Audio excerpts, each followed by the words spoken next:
Buenos días, ¿qué tal? Estamos en las mañanas informativas de UCI Noticias. Mi nombre es Diego Gmin. Volvemos a la segunda parte de nuestro programa, este segundo bloque. Nos encontramos en mesa central con Miguel Ángel Rodríguez Mackey. Él es destacado internacionalista. Bienvenido, ¿cómo está? Muchas gracias por la invitación, Diego. Sí, el día de hoy vamos a tocar un tema muy importante. Y es que hace 22 años, un día como hoy, la residencia del embajador de Japón en Lima fue tomada. Fueron 4 meses duros, 126 días aproximadamente.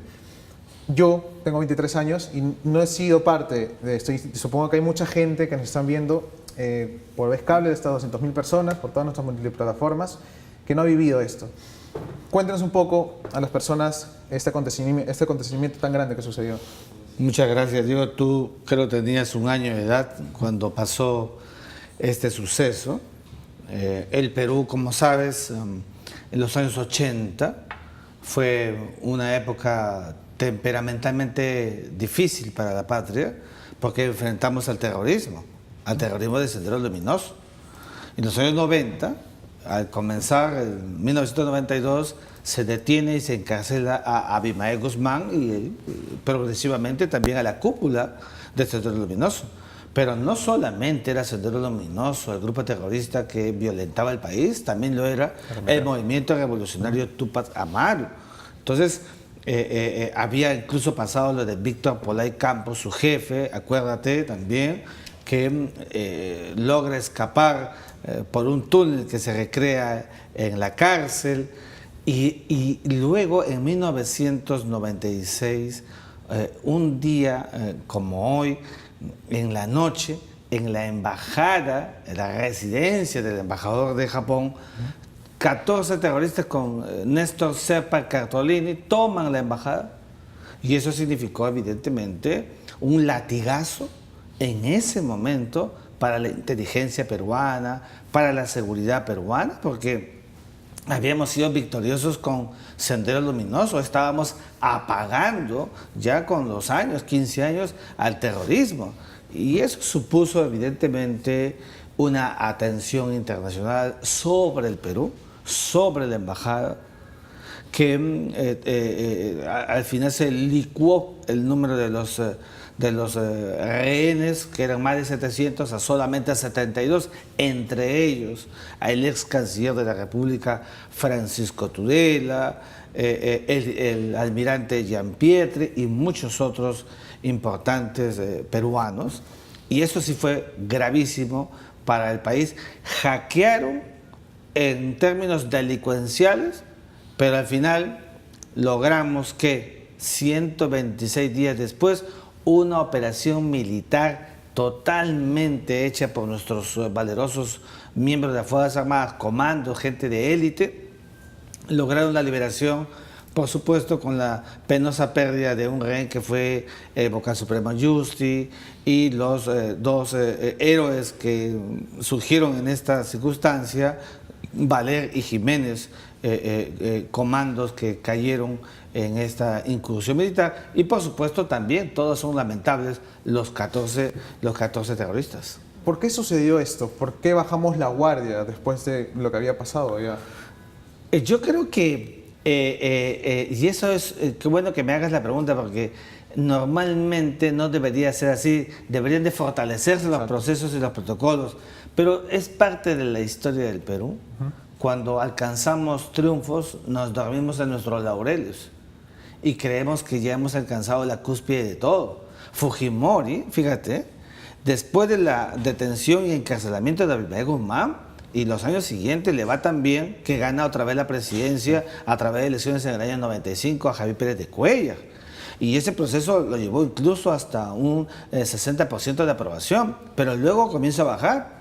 Y cuando se produce la incursión en la embajada, estaba por los 30-32% de aprobación. De manera que había, a mi juicio, una suerte de bajar la guardia logística, estamental, que, por cierto, durante los 22 años después, también se ha bajado la guardia. No hemos hecho nada para contrarrestar el terrorismo en la verdadera dimensión que queremos. Tú como joven y muchos otros, pero seguramente tú que eres informado, pero muchos otros jóvenes no están enterados de lo que significó Sendero Luminoso o el MRTA en la historia del Perú.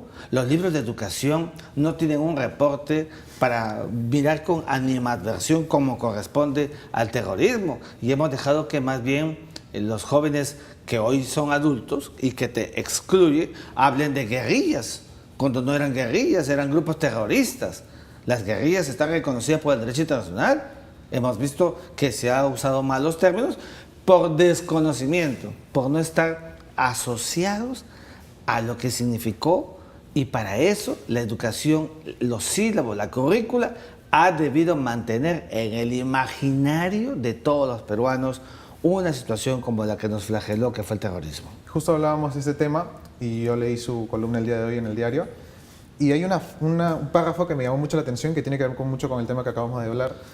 Dice, y lo voy a citar: la incursión subversiva, hay que decirlo, había sido leída por los opositores del régimen de Fujimori como una completa burla a la inteligencia de los protocolos de seguridad básicos, de los que el Estado peruano se jactaba luego en la detención del camarada Gonzalo, y es muy cierto, ¿no? Claro, o sea, después de que se presenta Abimael Guzmán en una jaula, con su ropa de preso, a rayas, con el número, todo eso está muy bien en términos del impacto que se buscó. Pero luego de ello, Diego, no hicimos mucho, no hicimos nada. Habíamos aprobado en la Constitución de 1993 otro presupuesto para la aplicación de la pena de muerte, que era para el caso de terrorismo. Si uno lee la Constitución política, en el Perú hay pena de muerte para traición a la patria durante una guerra externa y también para terrorismo agravado. Sin embargo, no se aplica para el caso de terrorismo porque no hemos hecho nada más allá de lo que dijo la Constitución política. Nos hemos quedado en el camino, es lo que te quiero decir. Y eso ha hecho que el Movadef, el día de hoy, crezca como ha crecido. Jóvenes desorientados estén hablando de guerra de guerrillas, de presos políticos, una barbaridad completa, pero si la sabemos decir, como lo hace el doctor Gabriel Maqueda a sus hijas, les cuenta que cuando estudiaba en San Marcos, tenía 4 mecheros con querosene para poder alumbrar mis estudios, y mientras en la noche sonaban las baterías de los bombazos de los terroristas, y cómo morían y volaban a los policías o los militares. Entonces vamos a crecer entendiendo lo que significó para el Perú una etapa como esta. Pero si se ignora todo, si la currícula escolar está preocupada en otras cosas, y no hay una foto de Abimael Guzmán donde se diga, para que desde infantes los peruanos vean que ese señor representa y expresa justamente la negación del Estado peruano. Esas cosas no existen y no se ha hecho bajo esta suerte, a mi juicio, tan errada de entender derechos humanos, probidades para los presos, que son delincuentes, y no se ha hecho, y deberíamos perfilar, incidir más en el tema educativo como corresponde, para que no se repita la historia que nos pasó en los años 80 y 90. Okay.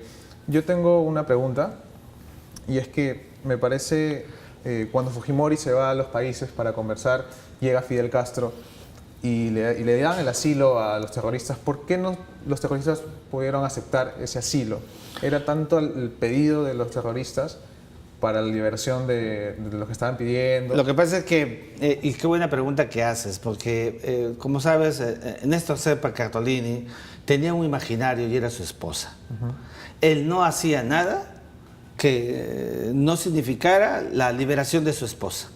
Y entonces, claro, frente a esa situación, Serpa había ingresado a la embajada, y la fórmula era para que él y los 13 siguientes pudieran salir hasta Cuba. Efectivamente, Fidel Castro da esa fórmula de solución, pero él dice, no, yo solo, con los que he ingresado, sería una derrota completa, y eso significaba, además, no lograr su objetivo, que más allá de que se liberaran emertistas, era su esposa, su gran amor, que hoy día, como sabes, cumple cadena perpetua en Yaramayo.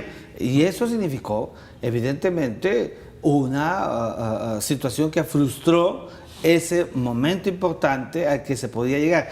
Allí se confirma el inicio de la crisis interna y las fricciones entre el propio Serpa Cartolini, el árabe, Tito, cuyas visiones empiezan a perder la unidad que ellos necesitaban en el objetivo que se habían trazado. Ahora, esta maniobra histórica también, la Operación Chavín de Huanta, ¿por qué es considerada una de las maniobras más exitosas del mundo? Bueno, pero yo creo que primero porque se trató de una operación extraordinariamente peruana. Aquí no hubo apoyo de otros países, Estados Unidos, Israel, no. Fue hecho por peruanos íntegramente y se simuló, acuérdate de esos corredores que hay en las galerías de Chavín de Huanta, esta importante cultura nuestra en la sierra peruana de Ancash, y logró un resultado. Fíjate, con 72 rehenes que estaban listos para ser acribillados por 14 comandos de aniquilamiento. O sea, no eran jóvenes, pero eran jóvenes preparados. Casi todos habían matado en las incursiones subversivas en la sierra y en la selva peruana. De manera que podían inmediatamente morir. Frente a todo ese suceso anterior, la preparación logística, el trabajo de inteligencia, armar todo un esquema, realmente fue una cosa sorprendente y tuvimos bajas, es verdad, todas las vidas valen, pero frente a lo que podía haber pasado en el marco de un escenario de error, no pasó, sino, como hemos visto, prácticamente minimizado el número de las bajas que siempre hay que lamentar. Ahora, hubo un momento donde estos túneles que ya hablábamos se dieron a conocer en diferentes medios de prensa en ese momento. ¿Qué afectó eso a la operación? Yo creo que, afectó y no, porque acuérdate que incluso el mismo día de la operación un helicóptero sobrevuela la residencia del embajador de Japón. Y incluso el propio Serpa da una conferencia de prensa rápida, mortificado por los sucesos, y más bien él decide llevar a los rehenes al segundo piso. Y llevarlos al segundo piso era prácticamente lo esperado. Sucedió, porque el primer bombazo que se da en la sala, en el hall de la propia embajada, era justamente calculado considerando que los propios emergetistas jugaban fulbito en ese espacio. Y ahí también estaban en su momento los propios rehenes, pero son llevados al segundo piso.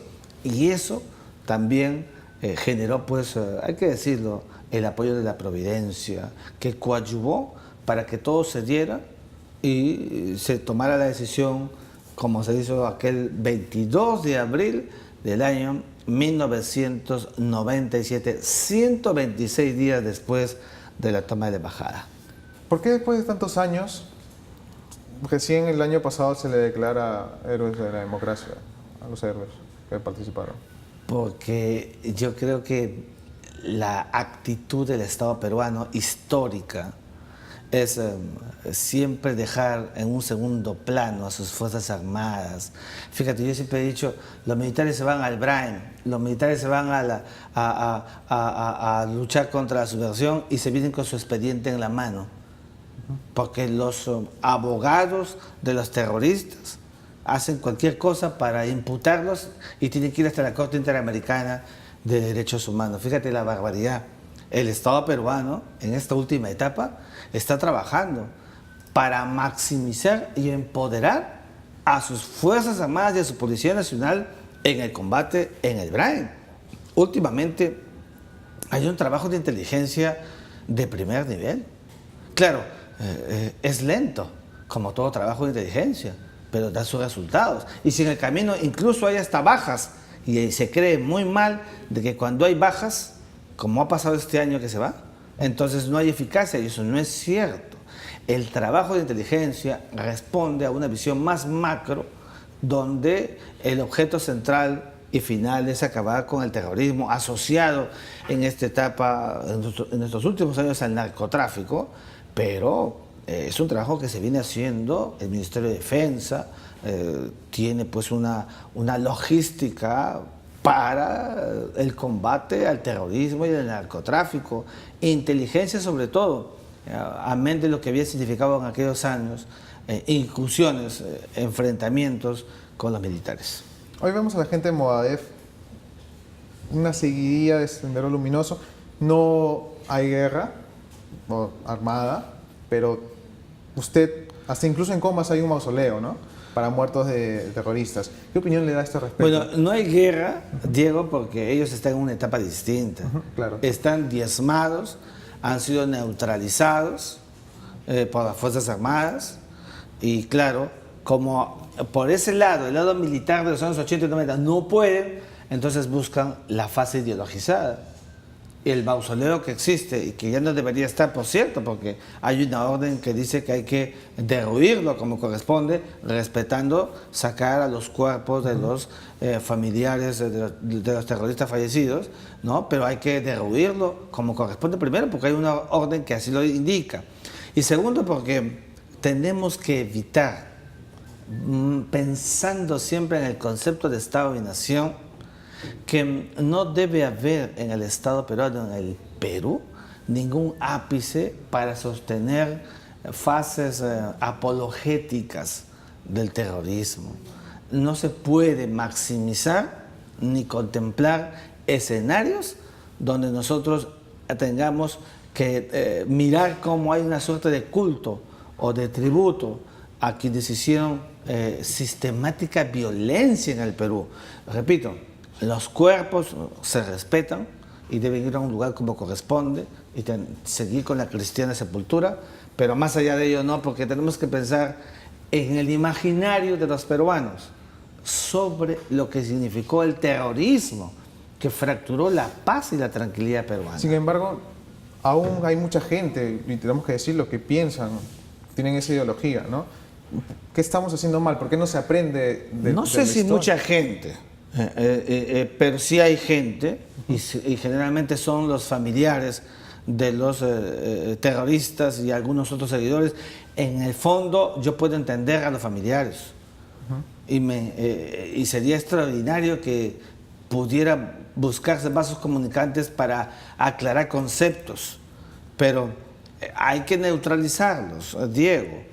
Trabajo de inteligencia en ese nivel también, como se está haciendo, para que justamente los infantes, yo no hablo de los adultos, hablo de los infantes, hablo de los niños, hablo de los adolescentes, conozcan al revés y al derecho objetivamente qué fue Sendero Luminoso, qué fue el MRTA, qué hicieron, a quienes liquidaron, a quienes mataron, qué quisieron ellos con el Estado peruano.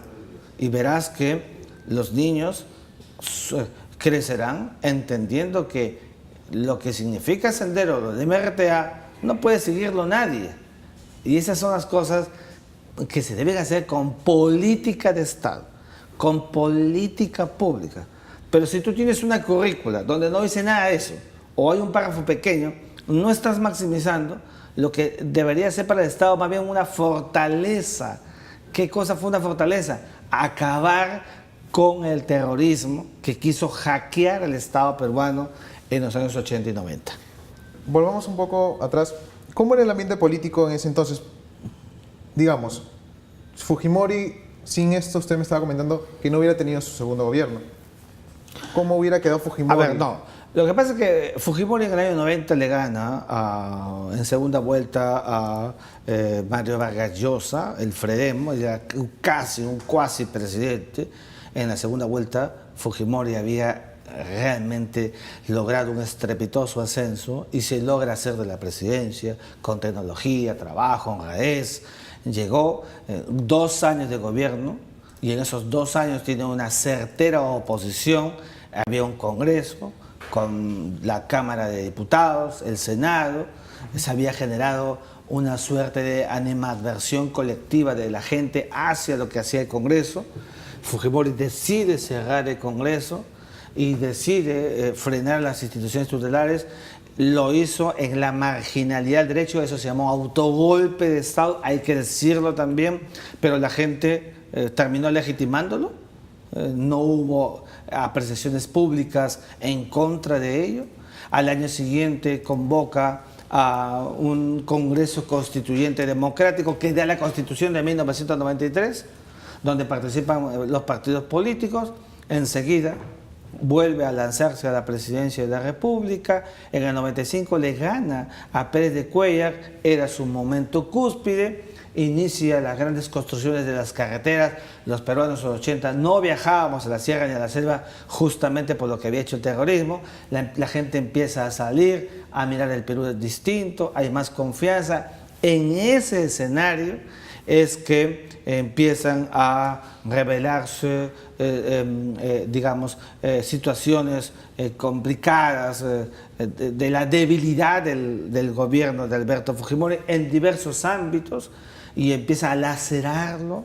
La figura de Montesinos empieza a cobrar vida, pero un Montesinos que, como todos sabemos, inyectó una suerte de siniestralidad en la vida militar peruana, haciendo que el militarismo peruano esté muy pegado a la política, sobre todo la cúpula militar. Estaba María Hermosa en aquel tiempo, de manera que ese conjunto de situaciones asociadas a trabajos que se hacían con las mujeres para que no pudieran tener más hijos, fue mellando la imagen de Alberto Fujimori, recreando más bien la idea de que era más que un presidente, un autócrata, presentándose siempre con el señor Montesinos. La aparición del mentado Grupo Colina, había pasado lo de la Cantuta y los Barrios Altos, que había generado un eco social hacia el presidente de animadversión al régimen. Entonces, ese cúmulo de circunstancias había comenzado a desgastar. Había amplios sectores que no querían que Alberto Fujimori volviera a postular a la presidencia, cambió todo, una fórmula para así hacerlo.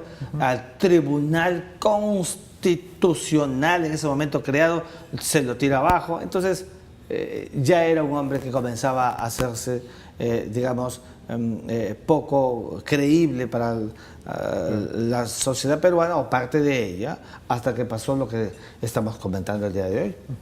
Unas últimas preguntas. ¿Qué opinión le da este comentario de José Domingo Pérez en México? Bueno, no lo conozco, pero basta haberlo escuchado para, como le he dicho en mi columna, hay que prepararse, hay que leer más. Los abogados, seamos fiscales, sean jueces, sean civilistas, tributaristas, asesores, internacionalistas, lo que fuere, tienen que prepararse. Un abogado no puede decir que el Sendero Luminoso con el MRTA era un grupo guerrillero. Las guerrillas son sujetos del derecho internacional, Diego, y tienen reconocimiento. Por ejemplo, el grupo sandinista fue reconocido como una guerrilla en 1979 por el Pacto Andino. La guerrilla supone derechos, supone respeto y supone niveles de negociación. El Sendero Luminoso no era nada de eso, no tenía un líder conocido. Ayuntamiento Guzmán siempre estuvo en la clandestinidad, nunca usaron uniforme, y lo más importante, ellos querían el poder para destruir al Estado. Eran delincuentes, era la subversión. Entonces, nosotros no tuvimos ninguna guerra interna, hágame favor. Lo que tuvimos fue un enfrentamiento del Estado a los grupos terroristas y delincuenciales. Así tiene que ser visto. Entonces, creo que allí o le ha faltado una diferenciación conceptual básica, elemental, o tendrá que dar una explicación. Ok, doctor Mackay, en un minuto, déjenos una reflexión a esas 200.000 personas que nos están viendo, una reflexión de esta fecha, por favor. No, yo solamente decir, fíjate, soy un convencido que el imaginario de los peruanos debe de fortalecerse a partir de las buenas obras, de los buenos acontecimientos, de quienes entregan su vida por el país. Valer y Jiménez son héroes, se enfrentaron por salvar vidas humanas, y nosotros tenemos que rendirle el tributo que corresponde a dos héroes de la patria, y tan héroes como Miguel Grau, como Bolognesi y como Quiñones o Santos, hay que decirlo, son héroes de la patria. Y debemos en consecuencia, los peruanos, mirar el pasado. No hace daño mirar el pasado. Así como estudiamos la guerra con Chile, no hace daño mirar los 80 en los 90 para entender lo que se viene hacia adelante. Solamente así, entonces vamos a evitar que hayan exabruptos conceptuales, directos, como los que hemos visto y pueden seguir habiendo. Y eso de quién depende, de política pública, política del Estado. Esa es la manera como tenemos que rendir tributo a estos militares que valientes hicieron esta incursión militar para lograr la liberación de los 72 rehenes. Ok. Bueno, estuvo con nosotros Miguel Ángel Rodríguez Mackey, destacado internacionalista. Gracias por su cita. A ustedes, gracias. Vamos a un corte comercial y regresamos en un minuto.